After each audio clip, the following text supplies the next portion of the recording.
और इसी बीच दिल्ली से एक बड़ी खबर सामने आ रही है। आपको बता दें कि सुप्रीम कोर्ट में इलेक्टोरल बॉन्ड को लेकर सुनवाई जो है खत्म हो गई है। चुनावी बॉन्ड को लेकर सुप्रीम कोर्ट में सुनवाई हो रही थी, ये सुनवाई खत्म हो गई है। एसबीआई चेयरमैन को सुप्रीम कोर्ट ने आदेश दिया है।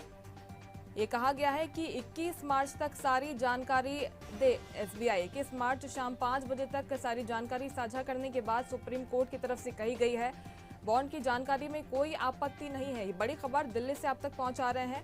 सुप्रीम कोर्ट ने सोमवार यानी कि आज एसबीआई से कहा कि वो इलेक्टोरल बॉन्ड से जुड़ी हर जानकारी 21 मार्च तक साझा कर दे। सुप्रीम कोर्ट ने नए आदेश में उन यूनिक बॉन्ड नंबर्स के खुलासे का भी आदेश दिया है जिनके जरिए बॉन्ड खरीदने वाले और फंड पाने वाली राजनीतिक पार्टी का लिंक पता चला है। सुप्रीम कोर्ट ने यह भी कहा कि 21 मार्च की शाम 5 बजे तक एसबीआई के चेयरमैन एक एफिडेविट भी दाखिल करें। उन्होंने सारी जानकारी दे दी है। सीजीआई चंद्रचूड़ की बेंच ने कहा कि सीबीआई जानकारियों का खुलासा करते वक्त सिलेक्टिव नहीं हो सकता, इसके लिए आप हमारे आदेश का इंतजार न करें। यानी कि 21 मार्च तक एसबीआई को सारी जानकारी साझा करनी होगी।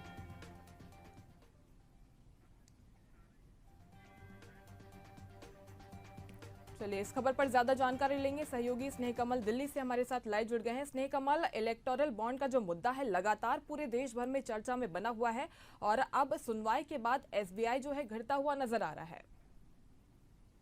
मुस्कान, जिस तरह से सुप्रीम कोर्ट में जो आप चीफ जस्टिस जिस तरह से इलेक्टोरल बॉन्ड को लेकर आदेश दिया और एक काफी तल्ख टिप्पणी की, उन्होंने कहा कि स्पष्ट कि मेरा आदेश था कि पूरा बॉन्ड है उसके नंबर किसने किसको पैसे दिए इसकी जानकारी का खुलासा हो।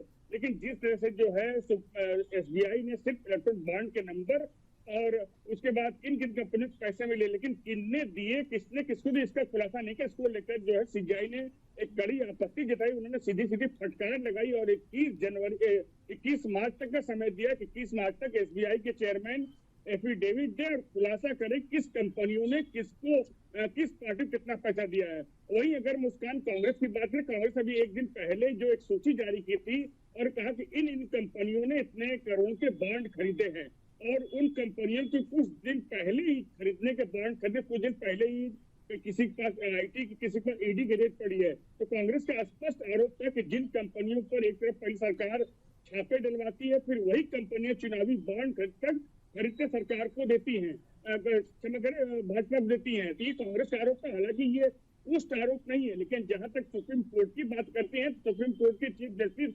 चंद्रचूड़ ने स्पष्ट कहा कि हमारा आदेश बिल्कुल साफ था कि पूरी जानकारी दी जाए और चुनाव आयोग पूरी जानकारी जो अपनी वेबसाइट पर अपलोड करे ताकि जनता को पता हो सके किस कंपनी ने किस व्यक्ति ने सरकार को या भारतीय जनता पार्टी को या कांग्रेस किस राजनीतिक दल को इतना पैसा दिया है। इसको लेकर बिल्कुल तीखी एकदम तल्ख टिप्पणी थी और स्पष्ट कहा कि 30 मार्च तक हर हाल में सारी जानकारियां हमें चाहिए, वो जानकारियां चुनाव आयोग वेबसाइट पर अपलोड करे। मुस्कान, बिल्कुल कोर्ट की तरफ से, सुप्रीम कोर्ट की तरफ से तो स्नेह कमल साफ तौर पर कह दिया गया है कि यूनिक नंबर्स का खुलासा करे, यानी कि पूरी ठीक जानकारी स्पष्ट रूप से साझा करने के बाद कह दी गई है सुप्रीम कोर्ट की तरफ से।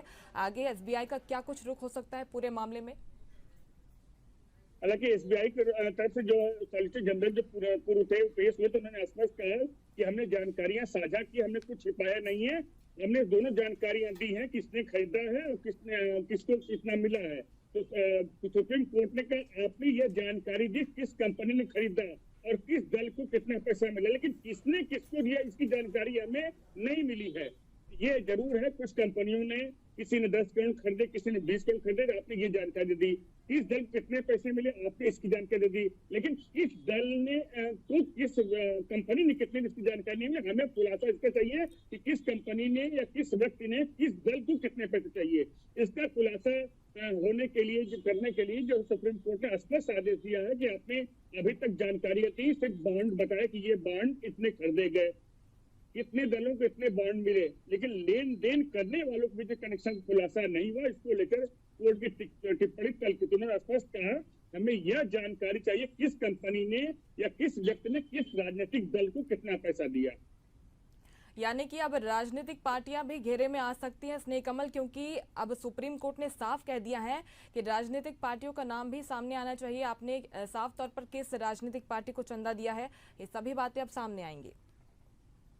बिल्कुल मुस्कान, उसी बीच अगर आपको बता दें, राजनीतिक दलों की अगर बात करें, राजनीतिक दल भी इसका खुलासा नहीं करना चाहता किस व्यक्ति ने किसको पैसा दिया। अभी एक खबर बिहार चाहिए, बिहार की जो है सत्ताधारी दल जेडीयू, उनका कहना है कि हमें कुछ पिछले साल अपने दरवाजे पर एक बंद लिफाफा मिला, उस बंद लिफाफे में 1-1 करोड़ से 10 चुनावी बांड थे, यानी 10 करोड़ का चंदा था। मुस्कान, ये बात कोई व्यक्ति नहीं मान सकता, कोई व्यक्ति किसी राजनीतिक दल को 10 करोड़ का चंदा अज्ञात रूप में दे हो जाए, उसके दरवाजे के पास लिफाफा रख के चला है, ये कोई भी नहीं मान सकता। ये सिर्फ जो है बहानेबाजी राजनीतिक दलों की, जिस तरह से जेडीयू ने कहा कि हमारे ऑफिस के बाहर 10 करोड़ रुपए का चुनावी बांड किसी अज्ञात व्यक्ति ने दे दिया था। तो आज के जो हम जिस युग, चलिए ठीक है, आपकी आवाज नहीं पहुंच पा रही है स्नेह कमल। चुनावी बॉन्ड को लेकर हाईकोर्ट में सुनवाई खत्म हो गई है। इस वक्त की बड़ी खबर दिल्ली से सामने आ रही है, जैसे कि हमारे सहयोगी ने भी जानकारी दी है कि अब एसबीआई को जो पूरी जानकारी है स्पष्ट रूप से लिखित रूप में पहुंचानी होगी और सब कुछ जानकारी, क्या कुछ बॉन्ड दिए गए, यूनिक नंबर्स के साथ इसका खुलासा करना होगा।